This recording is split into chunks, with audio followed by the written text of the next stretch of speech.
Hello, hello, hello, family. Guess what? It is Helpmeet Monday. And this evening, we are talking about something real juicy.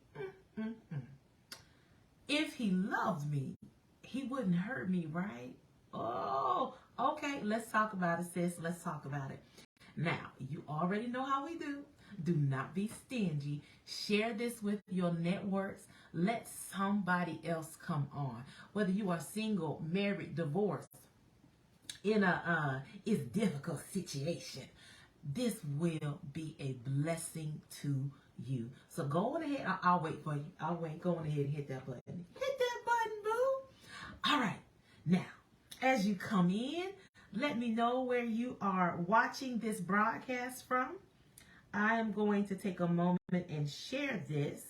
So go on ahead and let me know who is in the room so we can talk today, because I'm going ahead and let you know in advance. I'm probably going to step on your toes just a little bit. But you will leave feeling empowered, motivated, and inspired.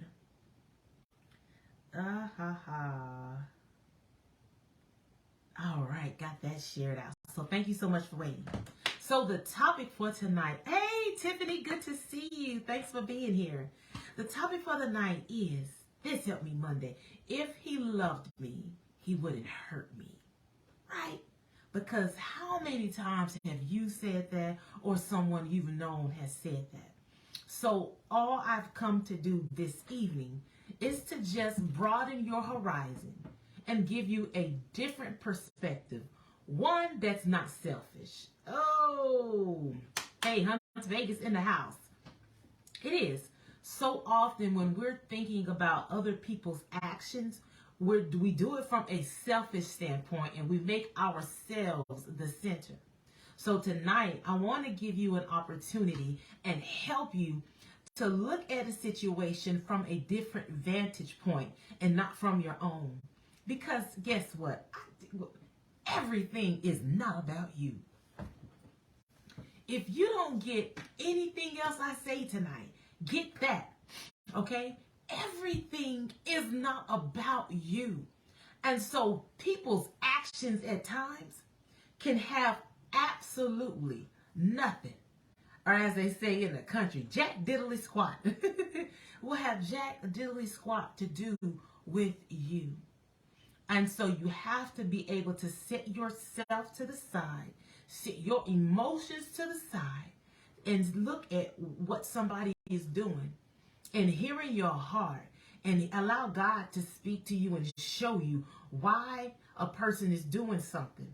But that requires you to stop making yourself the center of attention, okay? Now, I got to come at you with some scripture, because you're not going to believe me if I don't share scripture, right? So I'm coming from Romans chapter 7, verses 15 through 20. I'm not going to read it to you, but I encourage you to go and read it yourself. So in this scripture, the Apostle Paul is talking about how what I want to do, I don't do. And what I don't want to do, I'm doing. And I can't do the things that I actually have the desire to do. So off of that basic premise, I just want to say to those of you that are either currently in relationships and you got questions about their behavior and the certain things that they're doing that hurts you, and those of you from previous relationships, listen, it is quite possible for them to love you and not be able to love you properly, because they are literally incapable for whatever reason. And we'll talk about some of those reasons this evening. But before we talk about why he won't do right, let's shed some light on ourselves. And you know, if you don't know me, I like to be transparent and use myself as an example. Sis is sitting here. Now, I'm fine, and I love the skin that I'm in. But the skin that I'm in is overweight. The reason the skin that I am in is overweight, one of the reasons, is because sis likes pizza and things like that. I desire to be naked fine. Okay, I desire. Can I say that? Y'all okay? You say it's okay with me saying that? I desire to be naked fine. However, what I don't want to do, I do. And what I do, I don't want to do. Come on, you likes the chicken, Tiffany. So while I have this strong desire to be super fit, I genuinely desire it. It's one of my greatest desires. But I don't always do what I should do in order for me to have that desire that I want. Because I battle in my flesh with making right decisions. And every time my life gets busy and things get off course, the very first thing that goes out of the window for me is my eating and working out. So I am right now with a trainer, and I'm working really, really hard to fix bad habits, and it's not changing overnight. And I'm making mistakes, and then I'll get it right, and then I'll make mistakes again, and then I'll get it right. And I actually have a desire to do right. Let me show you something else. And I just, you know what? We won't talk about the saints on here because we know y'all are saved, sanctified, filled with the Spirit, and you don't have any imperfections or any flaws. We're gonna pretend, okay? We're gonna pretend. So I just keep talking about myself. We won't use you as an example, okay? So in my single season, so while fornication wasn't some huge thing that I struggled with, I surely cannot say that I was untouched by the time that I said I do. And I had times I would mess up, fall from grace. And I'd be all laid out on the floor. God, forgive me, God. I'm so sorry. I'll never do it again. I'm so sorry, God. Please forgive me. Wash me with your blood, God. I'm so sorry. I'll never mess up. And then there'd be another time I'll be out there laid out on that floor. Oh, God, I'm so sorry. I'll never do it again. Was it just me? Was it just me? It's just me. We're going to pretend it's just me. And guess what? Every time I said it, I meant it. Hear me. I'm painting a picture. Stay with me. Every time I said it, I actually did mean. I wasn't going to do it again. You could have told me, lay my life on the line. I would have thought I wouldn't lose it because I meant it when I said I wasn't going to do it again. How many lies? Now, I'm not going to tell nobody. This is just between us. It's just us talking privately. How many lies have you told God about what you weren't going to do anymore or what you were going to start doing? Oh, this one right here just hit my spirit. You are in a bad situation and God, if you just get me out of this, I'll serve you, God. God, I'll do what you're asking me to do, God. If you just get me out of this situation, and God gets you out the situation, 2, 3, 6 months, a year down the line, you forgot all about what you promised God. I hear some toes crunching in the spirit. You all are quiet tonight. I'm going to pat myself on the back. I'm talking better than you all are responding. Oh, that's good, okay? How many lies have you told to God like that? So I wanted to highlight us in our own behavior and actions before we started talking about the kings, because we need to give them the same compassion, the same patience, the same grace, the same forgiveness that we expect God to give. And I freely receive God's forgiveness. Do you hear what I'm saying? I take it anytime I need it. I just go and take the forgiveness that I need. So I also need to make sure that I make that same forgiveness, grace, and patience available to others. Oh, I'm talking good. So now let's talk about the kings. So here, let's bring this question up again. Would you now, based off of what I just said, would you now say, if he loved me, he wouldn't hurt me. Everybody is not out to hurt you.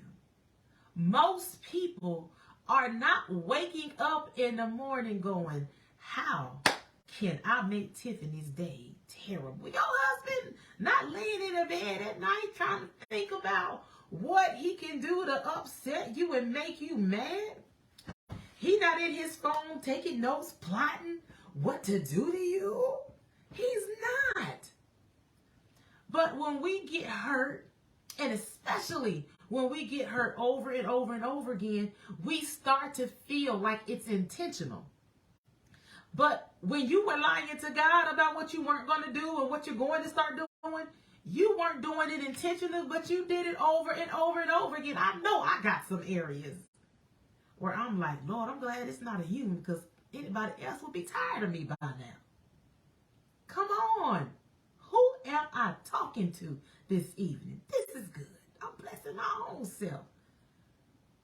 It is possible, okay? If that man is dealing with some strongholds, it is possible that he truly desires to do better.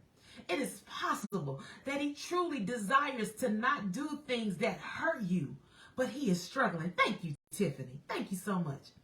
But he is struggling. But most people don't want to hear those type of things. And so here is why you need relationship with God and the ability to be able to hear him, so that you can remove unrealistic expectations, and even more so important, to put in proper expectations. Oh, now we're about to get a little bit deeper.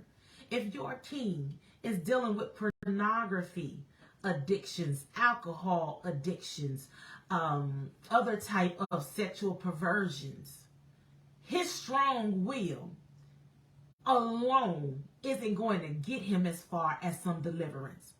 So he will tell you he's sorry. He will tell you I'll never do it again. He will tell you from the bottom of his heart, I truly didn't mean to hurt you, and I'm not going to do it again. And mean it when he said it. And then still mess up and do it again for the same reason you mess up and do it again. You, as a helpmeet, according to Genesis 2:18, a helpmeet is a kingdom wife that is suitable, adaptable, and complementary to her king, to her husband. You adapt and help that man. Identify. This is why you need to know spiritual warfare. Identify what your man is dealing with spiritually, because his strong will can only carry him so far. And if he is not spiritually astute, he is unaware when he's making all these promises. He is unaware that his strong will is not as strong as he thinks it is. You need more than a strong will to break a stronghold. Let me repeat that. That was worth repeating.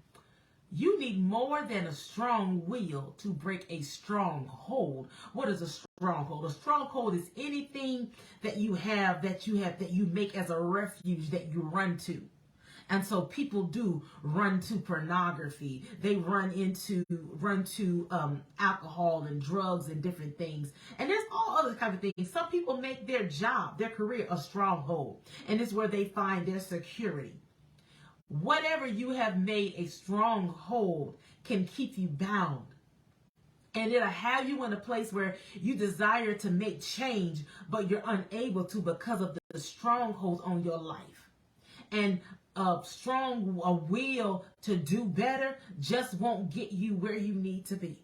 So that's why you need to be a helpmeet that is not just looking at yourself and how he is making you uncomfortable. You need to be able to get into some spiritual warfare and know how to pray and break some things off of that man.